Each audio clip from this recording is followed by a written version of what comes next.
Hi, my name is Garrett Edmondson, and welcome to the continuation of the series of videos that I'm putting together for constructing and architecting an ETL system within the context of a data warehouse workload. And if you have not already done so, I highly recommend you watch the preceding video, as I will briefly discuss those terms within the context of the video of that first video.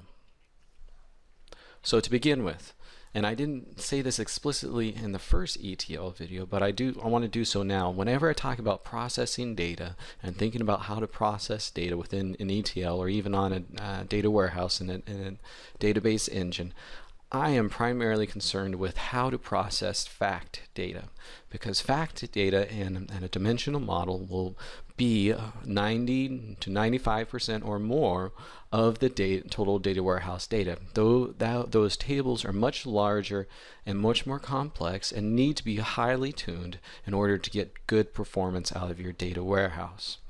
And so I just want to make that explicitly clear. And I'm going to talk about now ELT by first reviewing what is ETL. You should already know from my first video that ETL is extracting, transforming, and then loading your data. This is typically accomplished in most scenarios by using integration services to 1. Extract your data, 2. Transform it within integration services, and then finally load it into the database engine. Now ELT is a slightly different way of thinking about processing the data. Based on the things that were discussed in the previous video, now we can modify ETL into ELT. We're going to first extract data. You can use an integration services for this, or you can just simply move FlatFiles.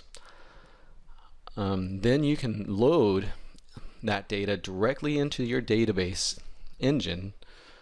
This is for your data warehouse. Load it directly in there with little to no transformation.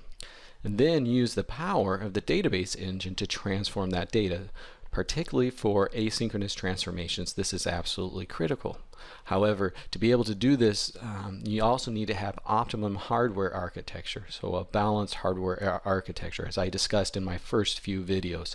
That is absolutely critical to getting good database engine performance for data warehouse specific workloads, because those balanced systems optimize throughput in terms of megabytes or gigabytes per second. So the advantage of using ELT is that those synchronous type processing of your data, those particular fully blocking transformations and integration services, those type of operations are performed much more efficiently in the database engine. Also things like join optimization, which is kind of the whole point of your query engine for SQL Server, is that lots and lots of work has gone into optimizing joins and being able to pick the right operators in the right order and things like that, basically generating your query plans. A lot of thought and a lot of work's gone into those, and so you need to approach ELT in a more declarative manner. So first extracting, then immediately loading the data in with minimal transformation and using SQL Server's database engine in a declarative manner to transform that data. And the last bullet point is you can achieve in many instances the fastest load times by using FlatFiles, because one, they can be compressed and moved over the wire very efficiently and then loaded directly into your database engine.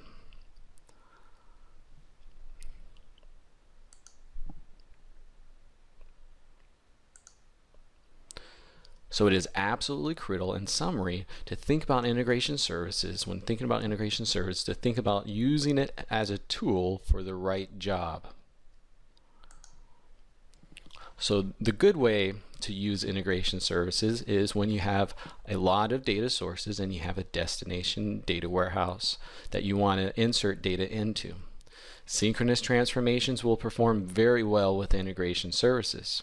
One of the key advantages of using integration services is the workflow management. So all those business rules that require dependencies within your data and the steps and the order in which your data is processed are much easier to map out in integration services.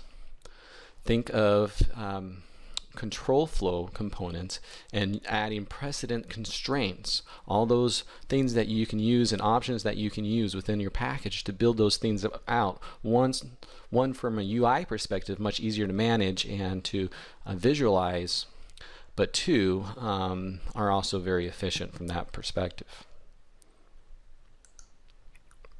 Where integration services you need to be very careful and wary of is in the instance of a trickle feed, or a feed that data continuously comes in, and integration services is providing the vehicle for that, or what is sometimes called real-time ETLs, or data warehousing.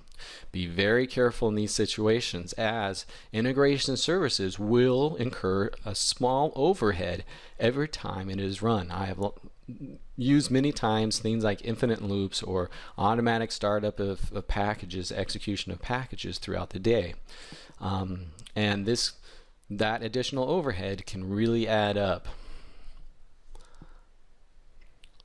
Asynchronous transformations, have a whole video on that, so be very careful and think very hard about adding any type of asynchronous type processing of data in integration services. Make sure you understand and have tested thoroughly kind of that linear relationship, because the exact slope of that linear relationship between processing time and the amount of records that are processed asynchronously in integration services, that exact slope will depend on how many transformations and the order in which you force integration services to execute those in. So basically your business logic that you build into integration services. Make sure you have a thorough understanding of that and what the expectations are around your ETL's performance, and making sure you fit all that within the expected load time of your data warehouse. One thing to be very careful with is, once data has landed on the data warehouse, you do not want to bring it back up into integration services to do any type of processing of it, if the data is just going to stay on the data warehouse. So any intra-data processing of the data needs to stay on that server, and to use the database engine is always much more efficient. So bulk inserts, in other words using T-SQL, works just fine in these scenarios. You never want to have your data once it's on the server and its final destination will be on that same server, to use integration services to process that data. So in summary, 90% of all customers will hit their performance expectations or goals with correct package design, thinking through thoroughly the things that I've discussed previously, particularly around ELT, asynchronous transformation of data and processing of data. Most of the tuning that you can do to make sure that you're getting the optimum performance out of your total ETL system, and that particularly the transforming of the data, will be done at the database level, in other words, with the database engine. So now I want to switch gears a little bit and go over FlatFile in an ELT scenario. Now, as I have briefly mentioned before, FlatFile, transferring data from your source to your destination data warehouse server, is done most efficiently using the FlatFile, simply because your FlatFile can be compressed at the source and then moved through your network, whatever your network capacity is. And don't assume that your data is the only data going over the network. In many instances, other people's data will be traveling over that as well, and that can vary, and that can have significant impact on the overall performance of your ETL system. So data moving across this network in a compressed format is the most efficient way to move this data. into the data warehouse server, where then it can be uncompressed and using integration services or BCP inserted into your data warehouse database. So this is the overall picture of what this looks like. And what I'm going to go to now is a FlatFile demo. Now, for many of you, this might seem a little archaic or a little old way of transferring data, because integration services came out in 2005. But in fact, this can be a very useful method and sometimes the most efficient way of managing your ELT or ETL system. And with SQL Server 2012, there's been many enhancements that make this entire process much easier to manage and overcome some of the complexities and the things that have been, in my experience, pain points when constructing a process like this, an ETL process. So what I'm going to talk about now is in SQL Server 2012, a new feature called a file table. Now I have constructed in my FileTable database there is a new directory. If you see your system tables, you now have things called file tables, and I have created a file table ahead of time. So I'm not going to get too much into the details, as Books Online thoroughly documents how to do all these steps, but I want to call out a few things just to give a basic overview of what this file table is and how it can be used to better manage files within using the SQL Server database engine. So what I have done is created my FileTable database. Now you don't have to create a whole new database. You can actually create a new file group for an existing database, but the important thing to realize here is that this file group, FTFG, FileTable file group, has file stream enabled. So in 2012, these file tables are an enhancement of the file stream technology, and you'll see that in a little bit. And of course, because I'm making a new file group, I can actually stick that on a different set of disks or in a different location, and that might be important for your environment and your setup, because what will happen is all the FlatFile data, instead of being contained within a typical directory on the operating system side, will actually reside within this file group. So SQL Server file group. And I'll show you what that looks like. So here I am. The last part here is I have to declare a directory. And so this is SQL Server, the database engine, will now control what will look like directories on the server. So any application this is transparent to. An application, doesn't have any idea that it's actually using a SQL Server file table, and SQL Server is managing all the components within that. And so you can create your directory, and so when I create my file table, ETL file table, I use a directory that I defined previously. Again, to get all the good details, go on Books Online and you'll get all that information. The important part to realize here, now that I have my table created, so here's my table within my new database. Remember, and all this data is now going to be stored in a SQL Server file group. So now I have the ability to select and look at that directory. So, and my root path is here. So here's my URL and the URL for the root path. And if I copy and paste that, now that it has been created, if I copy and paste that into Windows Explorer here, now it appears that I have this directory like I would any other directory. However, SQL Server is managing all the data and even the directory itself within the database engine. And so This will give me incredible flexibility and manageability of all the data within that directory. So what I'm going to do is I'm going to use that file table that I just created, ETL file table, and I'm going to insert, simply by inserting values, I'm actually going to be able to create directories using T-SQL. So what I'm going to do is I'm going to create a name, give it a name. Q in this case will be the directory's name, and is directory, I set it to 1. That value I set to 1. And so if I do that,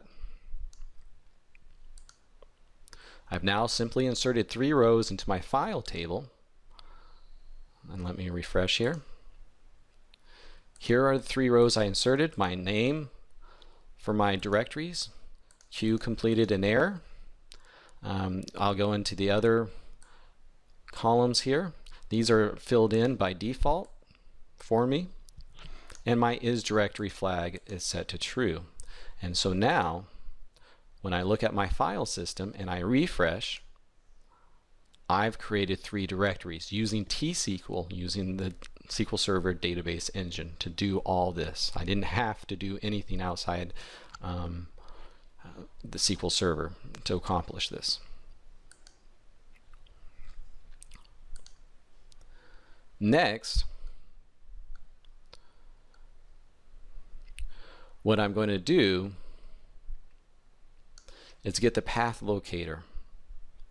So this is a value, and it actually uses the hierarchy ID. So it'll keep track of the relationships between multiple levels of directories and also multiple files using a hierarchy ID. And here's simply the binary representation of those values.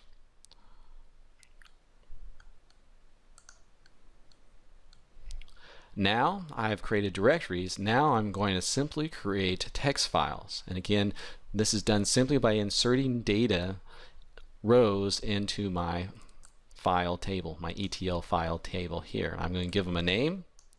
And this time I'm going to use the file stream column, and I'm going to populate the file stream column with some text.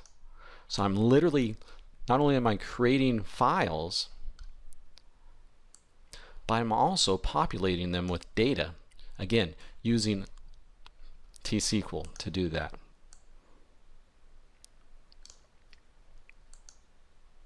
So there are my inserts into my file table. And if I rerun this, now I've inserted more rows in my file table. I have a path locator, which is a unique way using the hierarchy ID to identify these new files. And if you see, for my files, now I have the file stream populated. This is the binary representation of that text that I inserted into these files when I created them. And so if I now go back to my file system and refresh, there are the files that I created. And if you can see, they're actually populated as well. So if I open with WordPad, you can clearly see that I've, using T-SQL, have actually populated these files with data. And it can work either way. You can stream data in and out of these files as needed, purely using SQL Server.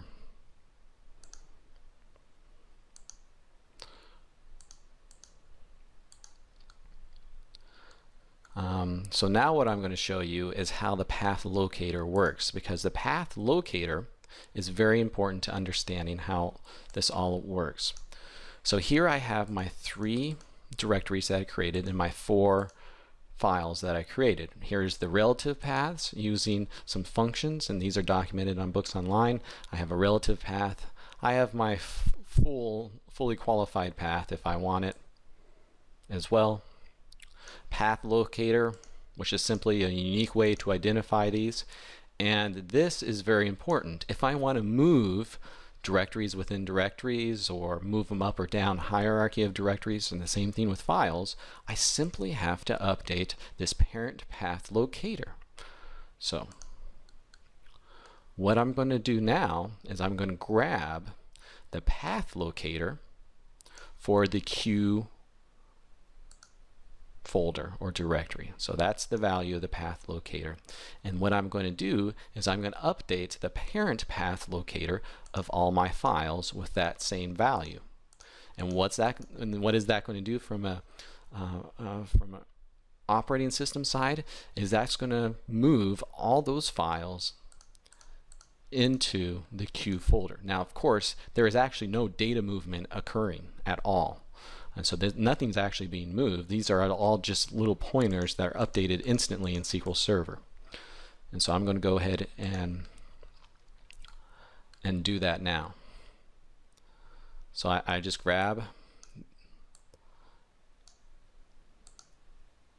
So now I've updated.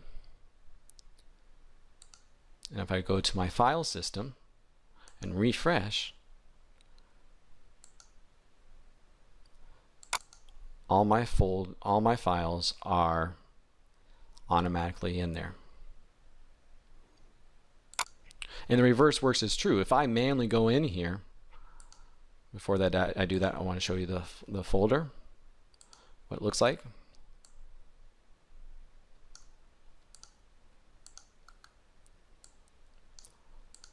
So now, if I go to the parent path, it was previously null because they were in the root directory. Now their parent path is all the same value, and it correlates directly, is the same value as my Q folder. So I can manipulate, move files and directories around in any way I want, and also manually, if an application or even a person comes in here and I cut those and move them back to the root directory, guess what happens? My parent path has been updated for my files back to null, because that's where they are.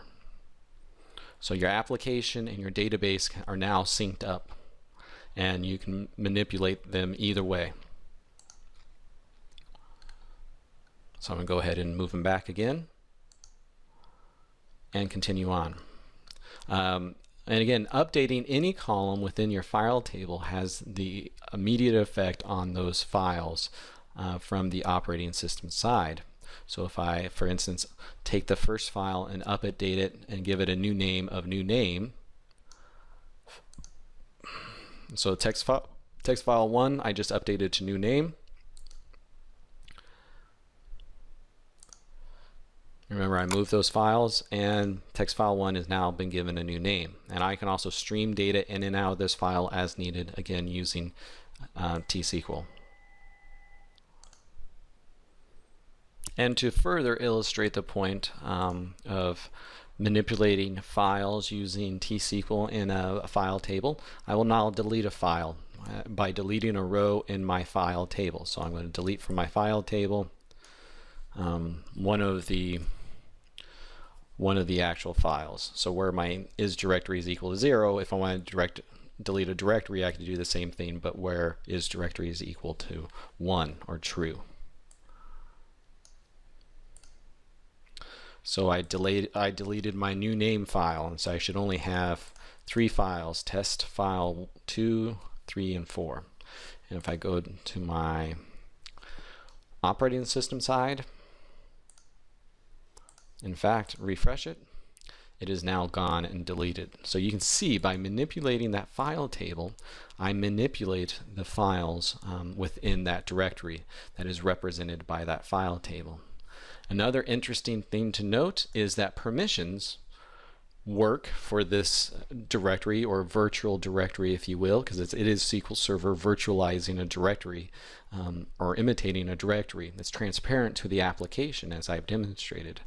But permissions follow regular SQL Server permissions. So whichever users, whether it be SQL logins or Active Directory users, whatever users have access to this file table or applications have access to this file table, then that means they will have access as well to that directory. And so you can control things from that perspective. And you can have multiple file tables and multiple directories on a server.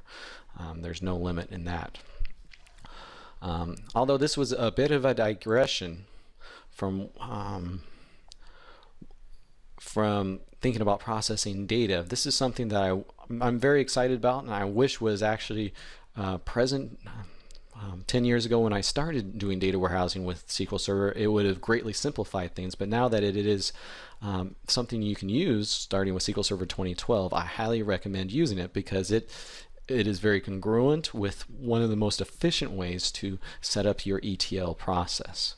And so that is what I have for this presentation. The next presentation I will talk about table partitioning and switching.